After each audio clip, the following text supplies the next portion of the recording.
בוחרים בחיים. אבי רט משוחח עם אנשים ונשים שפתחו את ליבם לזוגיות בפרק ב', וכן אנשי מקצוע שמלווים זוגות בפרק ב'. שלום לכם מאזינות ומאזינים, וברוכים המצטרפים אלינו גם היום לפודקאסט שלנו, בוחרים בחיים, על זוגיות פרק ב'. והאורחת שלנו היום בפודקאסט היא חגית ריין.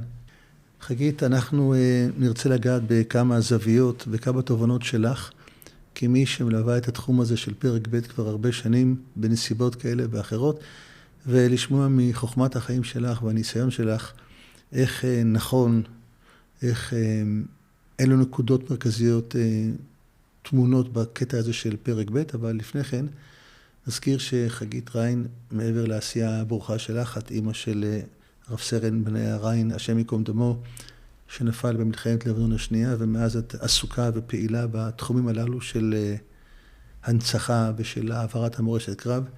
ספר לנו ככה בדקה או שתיים על בניה, כדי שנוכל להבין מה המניע שלך והמנוע שלך, בין היתר לכיוון הזה של פרק ב'. הנושא הזה התחיל של פרק ב' באינתיפאדה. כשהתחילו כל כך הרבה להירצח ולהיהרג, אז אני זוכרת, זה היה בבית קברות באיתמר, ביום שישי, הלוויה של ז'אבו. הרב דרוקמן עומד שם, חיים פלק, הרב אריאל, הרב אלישע, ואני באה ככה נואשת. מה יהיה? מה עושים? מה אנחנו עושים? כל הזמן מתים, מה אנחנו עושים? אז הרב דרוקמן, אני חושבת שגם הרב אלישע, אמרו לי, אנחנו יודעים מה את עושה. מסתכלת ככה, אמרו לי, כן, צריך לעזור לחתן את האלמנות, כי האמת היא שהרוב היו אלמנות, כי מי שהיה על הכביש בדרך כלל, וזה, אתה יודע, אלמנות עם ילדים, יתומים. בקיצור, זה התחיל דרך חיים פלק, ואני זוכרת שהרב דרוקמן, אמרתי, אני מוכנה, בתנאי שהרבנים יעזרו לי. ואז אמרו לי, ודאי, ואז הרב דרוקמן אומר, מתי שנעזור בזה? אמרתי, הרב דרוקמן, הייתי חצופה. אותך אני לא אשאל, כי כששואלים אותך, כולם בחורים נהדרים, כולם בחורים טובים. אז הוא עונה לי, חגית, אם ישאלו אותך על הבן שלך, מה תגידי? תגידי, בחור טוב, תגידי. כולם היו בניים, מה זאת אומרת? יפה. ואז הבנת שיש שליחות גדולה בקטע הזה של פרק ב', וכשאת מנכנסת לתחום, מה בעצם, לא רק המשימה שלך, המשימה שלך היא לעזור לפרק ב', אם זה אלמנות או אלמנים, או גרושים או גרושות, אבל איך את מגדירה לעצמך את היעד, כשאת לא באה, ברוך השם, מהחיים האישיים שלך לזה? היעד שלך הוא מה? ללוות, לחתן, מה הגדרת המשימה שלך? היעד שלי לעזור לאלמנות, זה לא זה שאתה חושב שהתחתנה וזה, אז זהו, נגמר השיקום וזה, ממש לא. וככה אני אומרת בסוגריים, ממש, זה לא לסמן בי, לא, ממש לא. היעד שלי לעזור לאלמנות, גם אחרי שאתה בונה את הבית, אז הייתי מלווה אותם, גם לפני כן וגם אחרי כן. כשהכרתי אלמנה, הייתי מזמנה אותה הביתה לשבתות, הייתי דואגת שיבנו לסוכה, הייתי כל הזמן בקשר, אין, כי זה החיות שלי, אין, זה לא... בואי נתחיל לצלול לתוך הסוגיה עצמה. כשאת מגיעה לאלמנה, ואת רואה אותה במצב שלה, מאיזה שלב את מתחילה לדבר איתה על הכיוון הזה בכלל של הקמת בית מחדש? ועד איזה שלב את אומרת לה, שתאבד את האבל. כמו כן, אני לא יכולה להגיד לאף אחד, זה מאוד אישי אצל כל אחד. יש כאלה שאחרי שנתיים לא רוצות, ויש כאלה שאחרי חודש רוצות, אין, זה מאוד מאוד אישי. אני לא אומרת לאף אחד. יש גם היום משהו בחברה, שמאוד מאוד, מאוד מאוד רוצים לראות, יאללה, לסמן וי, שעוד מישהי התחתנה ועוד זה, ולטעמי רצים מהר מדי, ואני אומרת לך, זה לא פשוט, בסדר? יש לך איזו המלצה לפרק זמן מינימלי שאלמנה תתחיל לחשוב, או אלמן? אני חושבת, קודם כל, אני חושבת שלפני שנה, וגם זה מוקדם, זה גם תלוי, אם יש לך ילדים, אם לא, אני לא רוצה לתת דוגמאות, אבל אני מכירה מקרים, רצו מהר מדי, ואחרי זה יתפרק, לצערי הרב. יש גם הכנה של הילדים, כשיש ילדים, אז צריך להכין קודם. זה לא כזה, יש משהו כזה היום, הכל נורא אינסטינקט, נורא זה, יאללה, רוצים לראות כבר מסודרת לזמן וי, יאללה, עוד אלמנה, עוד התארסה, עוד זה. לא, סליחה, זה תהליך, צריכה לעבד ולעבד את העיבוד של זה, כן? ואחרי זה גם עם הילדים, וגם יש אלמנות שבעצם אומרים, עד היום אני מכירה כאלה שבכלל לא רוצות, כאילו, וצריך לכבד את זה. יש גם מין לחץ כזה מסביב של החברה, לא, יש כאלה שלא רוצות. לא רוצות להקים בפרק ב'. כשתתקלי במישהי כזו שלא רוצה, את תגידי לה שכדאי לך, תדחפי אותה כן או ש... לא, ממש לא. לא, ממש לא. טוב לה ככה, והיא רוצה להישאר בזה. אני בחיים לא דוחפת מישהו, אבל לא לוחצת מישהי. מה פתאום? רק שזה בא מעצמה. תראה, אני מכירה כאלה שפניתי אליהם, בהתחלה וזה, ואמרו לה, אנחנו לא רוצות פרק. וביום שהם בעצמם הרגישו שהם כבר בשלות ורוצות, הם פנו אליי. אמרו לי חגית, אבל אז, כשהן פונות, אז אני אומרת להם, חבר'ה, סליחה, זה לא, כשהן פונות, הן חושבות שיאללה, מחר אני כבר מציעה להם, ויש להם, אני מציעה ככה, תמיד אני אומרת, בכיס שלי יש לי. לא, זה לא הולך ככה. זה לא תוכנית כבקשתך, זה תהליך, זה לוקח זמן. מה החסם המרכזי שיש לאלמנות, שאת פוגשת אותם, ובכלל הנושא עומד על הפרק? מה בעצם החשש הגדול? איך נמצא בן זוג? איך הילדים יגיבו? המשפחה מורחבת, כלכלי? מה? זה גם וגם, הכל. אז קודם כל, אני צריכה לתת עכשיו, כאילו, יש כאלה שפרדות שהן הולכות לשכוח חס וחלילה את הבעל שהיה. אז זה לא. איפה הוא? איפה נמצא, איפה המקום של הבעל שלי? איך אמרה לי מישהי, כשבפגישה אני יושבת ומדברת איתו, ואני מזכירה את השם של בעלי, אז הוא מיד קופץ, הוא לא מוכן לשמוע, אז אני יודעת שזה לא מתאים. אבל ברגע שיצאתי עם מישהו, והוא לא ספר לי כמה פעמים, הזכרתי את בעלי הקודם, אז ידעתי שהוא גם יכיל את הבעל הקודם. אני חושבת זה גם תלוי, האלמנה, אם היא עשתה קודם את העיבוד של האבל, והיא כבר מרגישה שהיא שם, והיא יודעת שהיא לא תשכח את בעלה אף פעם, אז כשהיא במקום כזה טוב, אז היא מרשה לעצמה לפתוח פרק ב'. אבל אם אתה עוד לא שם, אני לא מדברת כרגע בכלל על האחים, כן, על הילדים ועל שני זוגות הורים שיש, שגם זה פרק בפני עצמו, אז בואי נפרק, שגם עם זה. בואי נפרק את המוקשים אחד אחד. אוקיי. האם סדר הפעולות צריך להיות כך? קודם כל שהיא תחליט שהיא רוצה ותכיר מישהו ותסתדר איתו, ואז תשתף את הילדים במשפחה המורחבת, יש לי מישהו, הכרתי, אני רוצה להתחתן, או שסדר הפעולות תהיה קודם כל לשתף אותם, להגיד להורים אני רוצה להתחתן, ואז לנסות להכיר מישהו. לא, מבחינתי, סליחה, מעניות דעתי, קודם כל זה שאת עם בעלך, אחרי שהכרת ואת בטוחה שזה הוא, בטוחה בעזרת השם, יש לך את מרגישה שזה הוא, אז תתחילו להכיר את הילדים שלו ושלך, ותיפגשו בהתחלה רק עם הילדים שלו, רק עם הילדים שלך, ואחרי זה ביחד זה תהליך, זה לוקח זמן. אחרי זה ממשיכים הלאה. להורים זה סיפור בפני עצמו. יש הורים שזה ממש לא בעיה, באמת הם כבר בלוויה אומרים, אנחנו רוצים, איך אמר לי אבא של אחד האלמנות, כשגומרים את השבעה, אז צריך לקום ולהגיד זה, אז הוא, יאללה, אז הוא אמר לאלמנה, יאללה, עכשיו קדימה, צאי לדרך. יש משפחות שאני הייתי צריכה להתערב, מה זה להתערב? נסעתי אפילו עם, לא פעם ולא פעמיים, עם רבנים לבית של הורים, לדבר איתם. ויש משפחות שהאלמנה בכל זאת התחתנה, וההורים היו להם קשה לקבל, ונתקעו קשרים, זה עצוב. אבל אתה לא יכול להכריח, אתה לא יכול לכפות.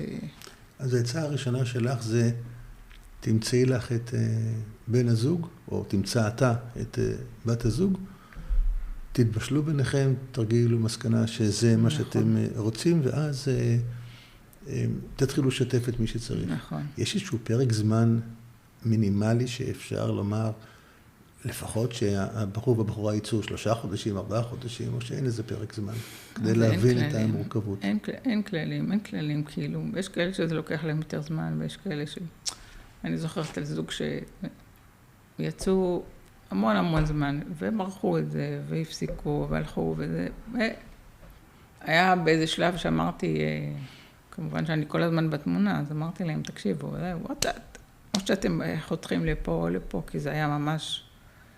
ובאמת הם חתכו, ואחרי שנה הם חזרו, וישר התחתנו. אין כללים. ויש כאלה שזה עושה בצ'יק... אהבה ממבט ראשון לא רוצה לקרוא לזה, שיש איזה כימיה מההתחלה, והוא יודע את זה, אבל גם, הם לא ממהרים, יודעים שזה זה, והם... לשלב הזה, כשהם נפגשים וכבר יוצאים, חודש, חודשיים, מה העצה הכי טובה שהיית נותנת לזוג בשלב הזה של ההיכרות ששניהם עם משפחות ושניהם חוששים באופן טבעי? מה העצה הכי נכונה שאת חושבת לתת להם בנקודת זמן הזאת? מה, לפני שהם הכירו את ההורים? לא, לפני שהם הכירו, שהם עוד בינם ובין עצמם. אני תמיד אומרת, אם אתם עוד לא בטוחים, בכלל אל תערבו. לא חברה, לא ילדים, לא... ביניכם, כלומר, תנו לזמן שלכם. זאת אומרת, זה לא רק פגישות כאלה, אלא תצאו לטייל, אולי איזה שבת באיזה מקום שאף אחד לא ידע, שלא מכירים, בכל מיני סיטואציות, שתראי איך הבן אדם מתנהג, במשברים, בחברה, עם זה, לא יודעת. זה נפשות, זה לא פשוט, זה לא... ואני אומרת שוב, החיפזון זה מהשטן, אבל יש כאלה שיש את ה... אני זוכרת, ישבתי פעם יצאתי למישהו, הוא עם 6 ילדים והיא עם 6 ילדים. אמרתי לו, בוא, אני הולכת להציע לך משהו, אתה תיקח כדור ווליום קודם. תיקח קודם ווליום לפני שאני מציעה. הוא אומר לי, למה? אמרתי לו, תיקח ווליום. טוב, כמובן שהוא לא לקח בזה, אני זוכרת שאמרתי לו, מה דעתך על 12 ילדים ביחד? קפץ מהכיסא, הקדוש ברוך הוא, אתה עוזר לי? ידעתי שזה יהיה, בחיי, זה היה. זה היה? כן, זה היה, ברוך השם, הילדים כבר התחתנו, הילדים שלו וזה, ברוך השם, כן. מה השיקולים אבל אני שלך? זוכרת שכל הלילה אני לא ישנתי, כאילו, איך אני הולכת להגיד לו דבר כזה, כאילו. מה השיקולים שלך באמת בהתאמה בין אחד לאחת? שמה, ששניהם אלמנים, ששניהם מה? לא. בראש שלך, מה עובד? זה, אתה חושב שזה חס וחלילה, לפעמים חושבים, יאללה, הוא אלמן, היא אלמנה, יאללה, אין שום קשר, לא באופי, לא בזה, כלום, מציעים. לפעמים אני חושבת, אלוהים, איך אתה בכלל מעיז? בכלל חשבת על זה, כאילו, זה לא סידור עבודה. תראה, אני אישית לא הכרתי לאף זוג, אם לא ראיתי קודם אותו ואותה. ישבתי עם שניהם לשיחה. רציתי להכיר. אחרי זה ביררתי עליהם קצת בחברה, אבל אני אגיד ברוב צניעות, שמשיחה, מפנים אל פנים, אני לא יכולה להגיד שפספסתי מישהו. הכרתי את הבן אדם, יש לי איזה טביעת עין, בסדר? כשאני רואה מישהו, בלי קשר עכשיו לשידוכים, כשאני רואה מישהו וזה, אני יודעת להגיד, הוא לא בן אדם ישר, לא זה, אתה יודע, זה יפן כזה, זה עם קליפות, עם זה, לא שייך. עברנו את השלב הזה של ההיכרות, הם הכירו והחליטו שהכל בסדר מבחינתם, ורוצים להתקדם. שיתפו את הילדים. כמובן, ילדים באיזה גילאים, באיזה מצב, באיזה יכולת הבנה והאכלה ובשלות, והילדים מעקמים את האף במקרה הטוב, או מתנגדים אקטיבית במקרה הרע. מה עושים בשלב הזה? זה מאוד שיש כאלה שלא מחליטים שהם לא שמים על הילדים, וזה לא טוב, מאוד קיצוני, אני מכירה כזה, וללכת לטיפול יחד עם הילדים, פסיכולוג ילדים, מטפל, כן. למה אם הילדים מתנגדים, זה מצריך, מה שאת אומרת, טיפול? לכאורה תגיד, הילדים מתנגדים, זה החיים שלי, זה החיים שלה. והילדים מנתקים, ולא רוצים שאבא יבוא לבר מצווה, ולא לחתונה, ולא זה, מה? כאילו, זה לא חיים. אז גם היא לא מאושרת. גם היא לא יכולה, אין, זה אי אפשר. ומשפחה מורחבת, הורים, מה עושים? זה, סליחה שאני אומרת, פחות להתחשב. כאילו, אם זה סדר עם הילדים וביניהם, ההורים, זה בא, סליחה שאני אומרת קצת ממקום אגואיסטי, שפוחדים שישכחו את הבן שלהם, ישכחו את הבעל. וזה לא פייר, היא מספיק, הבעל שלה נהרג בזה, יש לה כל החיים לפניה, נו אז מה? אז עכשיו שהיא תמות? לא. אני הלכתי, ליוויתי הרבה משפחות, הלכתי להורים עם רבנים, עם זה, כן, וכשניסינו הכל ולא הלך, אז לא, אז הם התחתנו, והם לא באו לחתונה, ולא, זה כן. אבל יש מקרים הפוכים. דיברנו עד עכשיו על אלמנים ואלמנות. לא הזכרנו את הנושא של גרושים וגרושות, זה סיפור אחר בקטע הזה? וואו, כן. תראי, קודם כל, בדרך כלל אלמנות אומרות, אנחנו לא רוצים גרוש, לי היו חיים טובים. ולא היו חיים טובים, אז מה הוא מביא? עכשיו, יש גרושים מיוחדים, במאחרות אני קוראה לזה, יש מקרים, אבל אני אומרת לך, אני ראיתי הרבה גרושים. אפילו לדבר בטלפון, אני לא אתן לאלמנה להיכנס ראש בריא למיטה חולה, לא אתן. אתה יודע, יש המון דברים שאנחנו לא... את חושבת קטגורית, כמובן, כל מקרה לגופו, שגרוש עם גרושה ואלמן עם אלמנה? לא. לא. לא. לא בהכרח. לא, ממש לא. זה מאוד אישי, זה מאוד... אבל צריך לבדוק מאוד מאוד את נושא הגירושים. שאלה שאני... ככה עלתה פה ושם בכמה רעיונות. שיש גם את המוצא הרווקים, אלמנות, אוקיי. כשהזוג עדיין צעיר, יחסית. כן. הוא יש לו כמה ילדים, לה יש כמה ילדים, נגיד אלמן ואלמנה. כן. והם, נגיד, בסוף גילי 30 שלהם. מתלבטים האם שיהיה להם גם ילד משותף או לא. את שומעת את ההתלבטות הזאת? שומעת, כן. ודעתך בעניין? קודם כל, אני לא חושבת שזה אני יכולה... מה את מרגישה, מהניסיון שלך? אני, בשביל שיהיה יותר חיים משותפים בעתיד, אני חושבת שרצוי, הקדוש ברוך הוא, אם הוא יביא להם עוד ילד, אז זה יהיה... דווקא כן רצוי. כן. נעבור עכשיו הלאה. איפה גרים? אצלו, אצלה, נוסעים על הקו? מה... לא בבית שגרו קודם. זה כלל ראשון. נכון. אף אחד לא? מניסיון של זה, מי שתקשו בזה, אמרתי לה, אפילו תחליפו חדר שינה, תחליפו, זה נורא, זה קשה. זה גם זיכרונות וגם לילדים וגם... וזה כאילו, אם אתה עובר לבית שלה או שלה, אז כאילו היא הבעלת הבית, כאילו היא פה השולטת, זה קשה. אני אומרת להתחיל, התחלתי עם דף חדש, הכל חדש. מבחינת כלכלה, לנהל חשבונות נפרדים, לנהל ביחד, כאילו מה מקורות הסכסוך שאת רואה אותם אחר כך כבעייתיים? היא אמרה, כולם עושים הסכם המון. שזה אומר מה? אחרי 120, או חס וחלילה, לא רוצה להגיד שהנה, אבל אחרי 120 וזה, אז של הילדים שלו, והילדים שלה, כאילו. כל אחד עם שלו. כן. נחזור שוב ברשותך לקטע של השנתיים האחרונות שבהם ליווית לצערך אלמנות צעירות בתחילת הדרך. כשאת עכשיו עושה איזה מבט על כל השנתיים האחרונות, כל האלמנות הצעירות שראית, יש לך איזושהי תובנה, מסקנה שהגעת מכל המפגשים הללו, מהאלמנות הללו, לכל הכיוונים, לא דווקא לשידוכים, בכלל מעולמות החוסן של הבחורות הצעירות האלה? הנשים של היום, כמו שאומרים על החיילים, אבל הנשים של היום הם לא פחות מהגברים, לא פחות מהבחורים שקפצו למלחמה. אני מצדיעה, קטונתי, באמת. אני יכולה להגיד לך כבר בשבעה. משפטים שאמרו מהלב, לא כאלה דברים נדושים, אלא משפטים שאמרו מהלב. הוא הלך שלב ורגוע, הוא הלך מה שצריך לעשות. אני אמרתי לו ללכת, וזה מה שהוא צריך לעשות. וזו המדינה שלנו, באמת, נשים עם שאר רוח כזה, שלפעמים, אני זוכרת שהייתי יוצאת ממני, הייתי אומרת, עכשיו אני מבינה מה שכתוב בזכות נשים צדקניות. תמיד אנחנו אומרים משפט כזה, בזכות נשים צדקניות, ואנחנו לא כל כך מבינים את זה. במלחמה הזו אני הבנתי מה זה נשים צדקניות. מכל הזרמים. לא קשור, מכל הזרמים. באמת, כן, ממש. זה גם היו נשים שהבעל שלהם היה מ"פ או מג"ד, ושהם כבר שנים מסרו את נפשם על המדינה הזו וזה, ולא שמעת קטרוג מנשות מג"דים, מ"פים, שהבעל שלהם נהרג, לא שמעת מילה שקטרו מילה, באמת, ממש כאילו.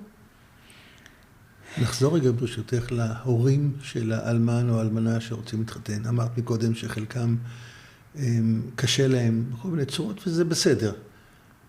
אם היית עכשיו יושבת עם קבוצה של הורים לאלמנים או לבנות שרוצים ללכת לפרק ב' והם קצת זזים באי נוחות על הכיסא, מה העצה, הכיוון שהיית נותנת להם?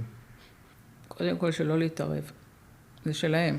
זה של האלמנה, של הילדים, לא להתערב. אבל זה נכדים שלהם. כן, אתם תמשיכו להיות הסבא והסבתא הטובים, תפנקו, אבל אל תתערבו בקטע הבין-זוגי.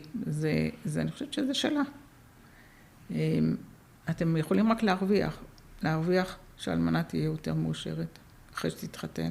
הילדים גם יהיו יותר מאושרים, כי יהיה להם עוד אבא בבית, לא אבא ביולוגי, אבל עוד מישהו. זה רק, הכל רק לטובה. חוץ מזה, אתם גם תקבלו עוד נכדים חדשים, ויש כאלה אמר לי אבא שעכשיו הרבה, עכשיו יש לי 10 נכדים, איזה כיף, יש לי יותר לקנות מתנות, יותר, הרווחתי.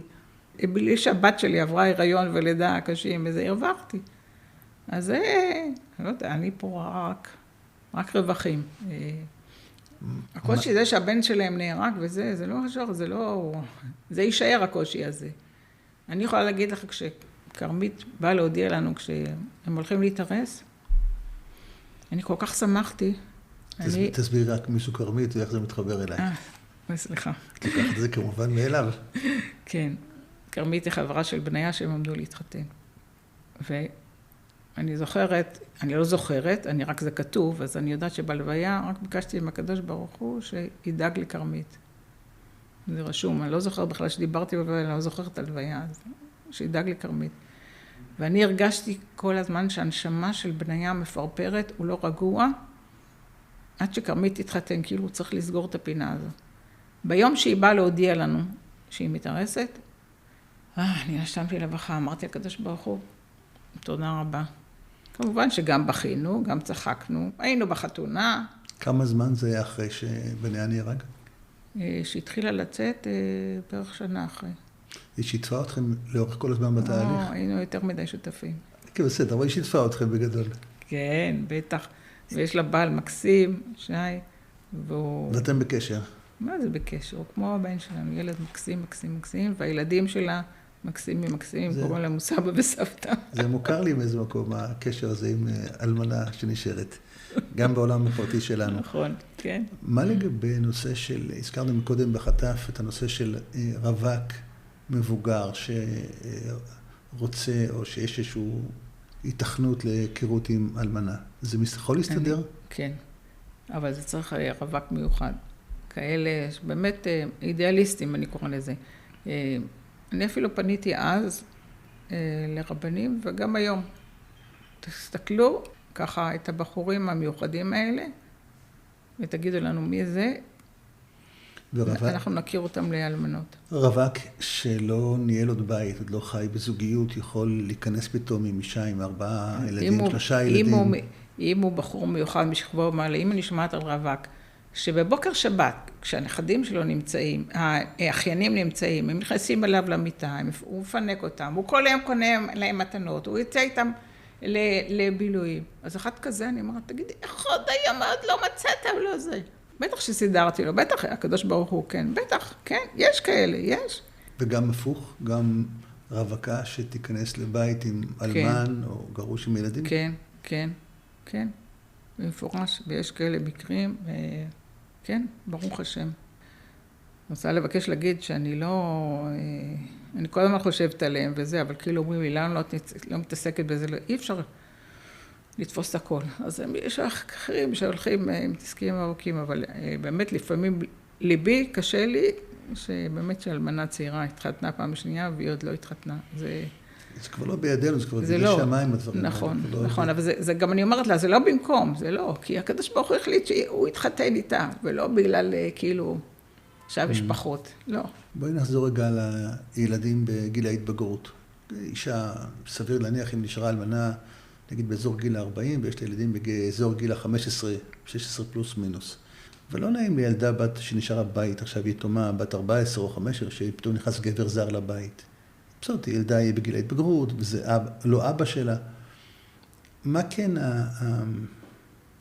הייתי אומר, הטיפ הכללי, או הכיוון הכללי, או העצה הכללית, להתמודדות הזאת עם הורים. כי הם לא יכולים לעבור דירה ולהשאיר את הילד לבד בבית. לחיות אותו לבד קשה, אז מה הם צריכים לעשות? זה לא נעים. לא נעים לי שהבעל נהרג, לא נעים לי שאבא שלי נהרג. זה לא עניין של תחול קרבה שלך. נכון, גם לא נעים לי אחר כך שאמא שלי תישאר עד בתור זקנה לבד בבית. זה גם, וזה אחר כך יפולו לילדים. לפעמים בגיל ההתבגרות, הם רואים הכל שחור לבן, הם לא רואים בדיוק מה שההורים שלה, מה שהאמא או האבא עוברים.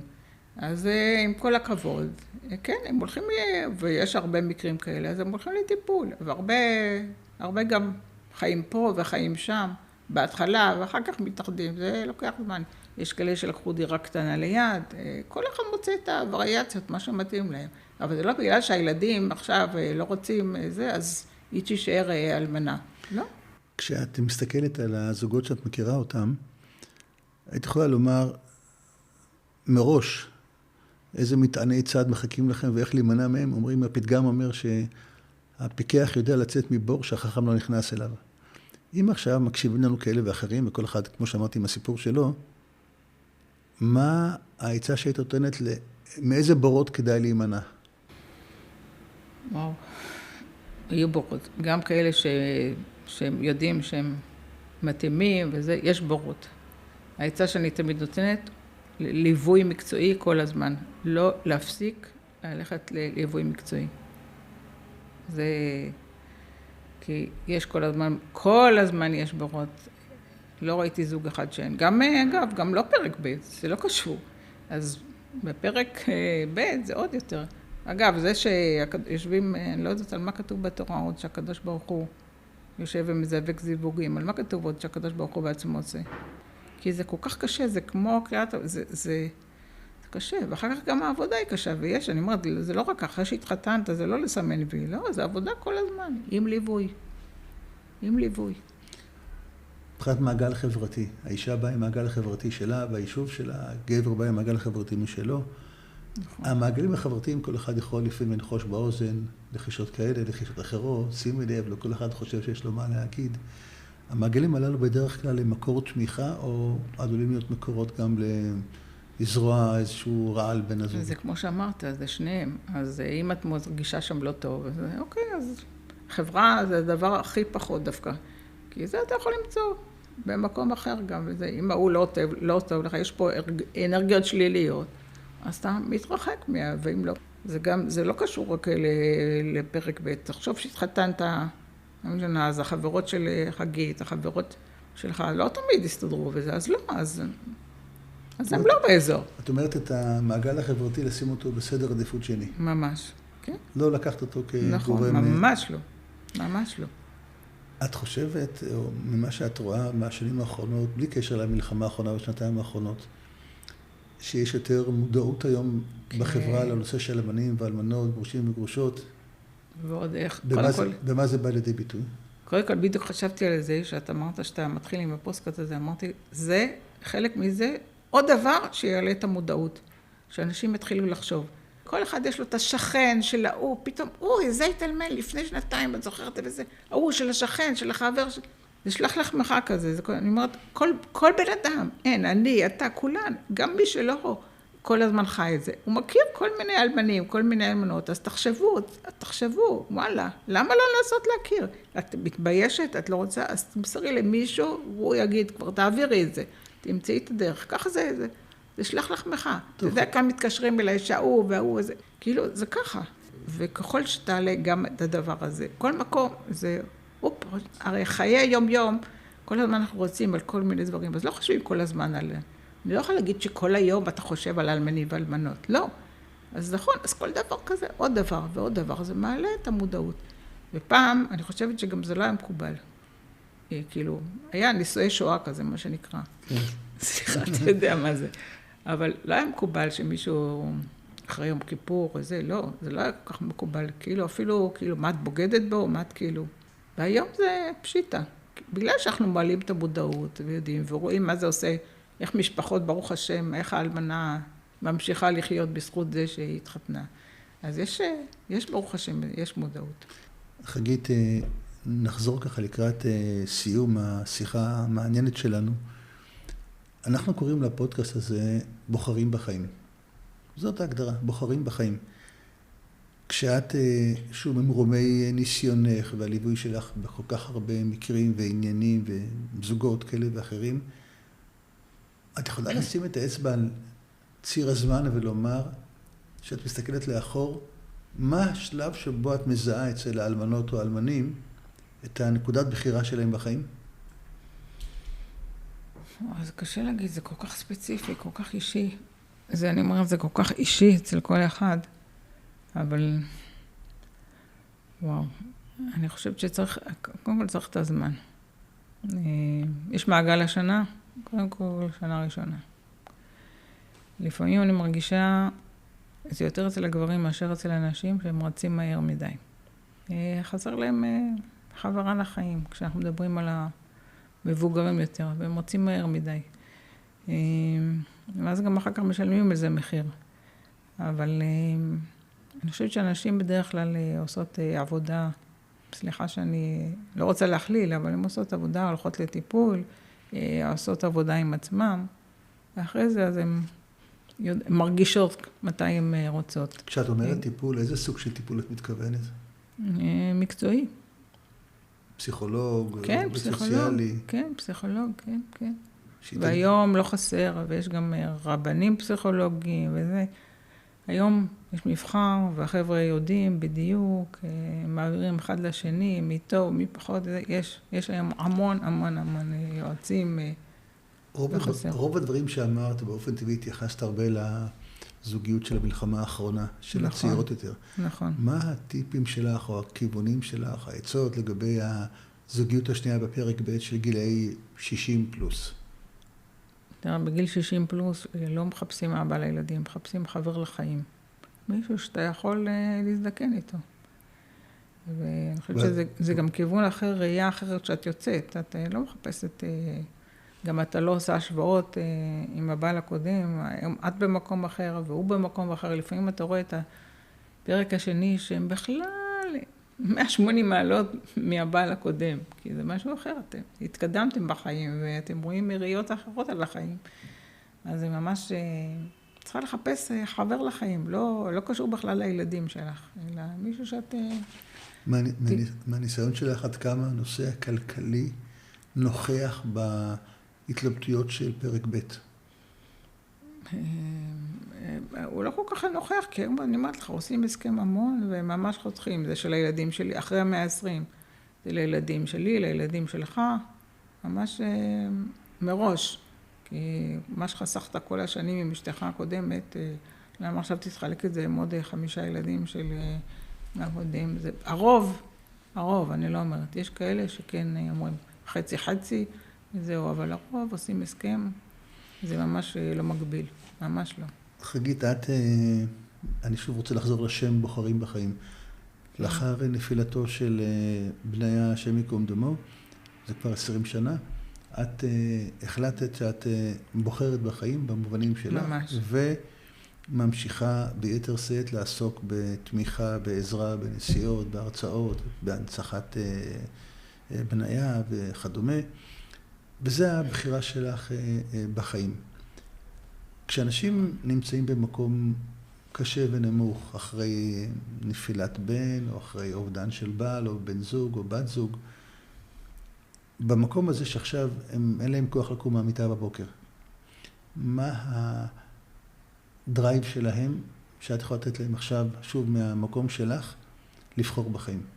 מכיוון שלצערי בשנתיים האחרונות הייתי איזה 1,500 משפחות, אולי יותר, וראיתי כל מיני משפחות. אני נשארת בקשר עם המון דווקא כאלה שלא יכולות לקום. אני תמיד משאירה טלפון, מי שרוצה. ואני בקשר עם עשרות, אפילו מאות, אימהות, משפחות, שקשה להם לקום. ואני אומרת להם, תחפשו משהו, לקום בבוקר, משהו שנותן לכם משמעות. לא סתם, כאילו, להעביר עוד יום, או עברתי עוד יום בלי הבן. לא, תחפשו דברים עם משמעות, וזה נותן כוח. תחפשו איפה אתם יכולים לתרום. לכי תתנדבי, לכי, את יודעת מה, רק לפצועים. לכי תעשי משהו למישהו אחר, כשאתה אבל נותן, אתה אין לה מקבל. כוח לנשום בבוקר. אז תתפלא, לא, אז תתפלא. תעשי את זה כאילו בהתחלה אוטומטי כזה, כאילו. ותתפלא שהרבה עושות את זה, ואז הן מרגישות, וואו, כאילו, אז הם לא מפסיקים לחשוב על עצמם, כאילו. אני זוכרת שבהתחלה היה לי מאוד קשה, זה לא חוכמה, אני 20 שנה. זוכרת בשנה הראשונה, פורים, הגיע פורים. אני זוכרת שמישהו בא, הביא לי איזה בוטנים מסוכרים שבני אהב, כזה, הביא לי ככה, פרצתי בכזה בכי. כאילו, על איזה שטות, משהו, איזה, אחר כך, והיה לי, חשבתי, פורים, מה פתאום שיהיה לי קשה, ימים נוראים אלה, אבל פורים. שנה אחרי זה, אמרתי לו, לי, פורים, אנחנו לא נשארים בבית. נסענו לשדרות, היו קסמים, עשינו מלא משלוחי מנות לאנשים בשדרות, עברנו בית, הפורים היה לי כזה חוויה כיפית, בכלל לא היה לי זמן לחשוב על זה שאני מסכנה, שהבן שלי איננו, חזרתי הביתה מלאת סיפוק, שעזרתי לאנשים. אז אני אומרת, כשנותנים, מקבלים, אתה מתמלא. אתה רוצה או לא רוצה. אז אין לך כוח לקום בבוקר, אז תתחילי אוטומטי, כאילו, כמו רובוט. ואז זה בא. עד כמה המקום האמוני נוכח בכל התהליך הזה? וואו, ברור שאני יכולה להגיד לך, גם ממשפחות שכולות שהייתי, דתיות ולא דתיות, הבדל ענק. כשמישהו לא מבין שזה מהקדוש ברוך הוא, שהוא לא מאמין, אני לא מדברת על אלה שמאמינים שזה ארץ ישראל, ואתה צריך בשביל ארץ ישראל להילחם, וזה עובדה, ברוך השם, ראינו אלפי חיילים שקפצו. אבל לנו זה עוד יותר, כשיש לך שאתה יודע שזה הקדוש ברוך הוא מחליט, מתי הבן שלך ימות, מתי הוא קבע, כשבניה נולד, כשאני נולדתי, הוא קבע מתי אני אמות ומתי לא. מה נעשה בזמן הזה בינתיים? זה תלוי בכל אחד ואחד. אבל מתי אנחנו נלך? אז כשאנשים לא מאמינים שיש מישהו למעלה שהוא קובע, הם אומרים, כן, במקרה, בגלל שהוא היה פה וזה וזה. לא, אז הם מסכנים, אז אין להם את הכוחות האלה. אבל אמונה זה לא דבר שאתה יכול להעביר. אבל אני רואה הבדל תאומי בין משפחות שכולות דתיות למשפחות חילוניות. זה מאוד קשה. אז נחזור לסיכום שלנו. אנחנו מסכמים ואומרים שמי שמקשיב לנו עכשיו, שיקח בחשבון שיכול להיות שבקומה מתחתיו, בדירה ממול, בבני דודים שלו, יש במעגלים שמקיפים אותך, יש כאלה שזקוקים, או אלמנים, אלמנות, גרושים, גרושות, רווקות מאוחרת. כולם זקוקים לאיזשהו סוג של תשומת לב, ואם אתה מכיר מישהו, מישהי, ונראה לך שמתחבר, אל תהיה עצלן ואל תהיה בטלן ואל תהיה פסיבי, תרים טלפון. ואל תתבייש ואל תגיד זה לא יכול להיות, זה לא מתאים, זה לא, אתה אל תקבע. אתה תנסה את שלך, תשאיר משהו לקדוש ברוך הוא, בסדר? אבל תפתח את העיניים, כי מסביב כל הזמן יש, היית בשבעה, אתה לא זוכר. לפני שנה היית בשבעה אצל ההוא, פתאום, וואי, נכון, השכן של ההוא, האח, כן, יש את זה לכל אחד, הסביבה הזו. אני קורא לזה שלח לחמך, תתחילו, תחפשו. עצם זה שאתה מלא את הפוסט הזה, בוחרים בחיים, אני חושבת שזה עוד משהו שיעלה למודעות, וזה כל כך חשוב, ואני מודה לך שאתה עושה את זה. זה עוד דרך, ואין, אחרי שישמעו את זה, ימשיכו לדבר, זה יעשה למישהו, וואי, רגע, הוא צודק, כן. אולי עברנו את מה שעברנו בחיים כל אחד מאיתנו, כדי שנמנף את זה למשהו לטובת האחר. אחרת הקדוש ברוך הוא לא סתם עושה לנו את מה שהוא עשה לנו. אין סתם, לכל אחד יש תפקיד, יש לנו הרבה תפקידים, וכל הזמן אני מחפשת מה עוד תפקידים שהקדוש ברוך הוא נתן לי. טוב, נשארו לך עוד 5 דקות פנויות ביום, אז תחפשי ב5 דקות האלה מה עוד התפקיד שלך בעולם הזה.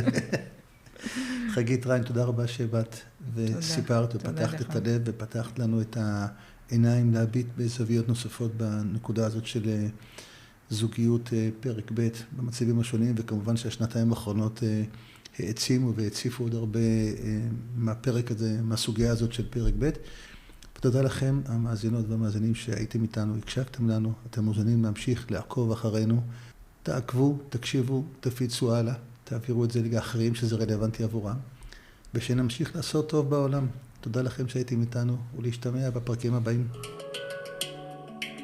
האזנתם לפודקאסט בוחרים בחיים עם אבי רט. סיפורים ותובנות על זוגיות בפרק ב'.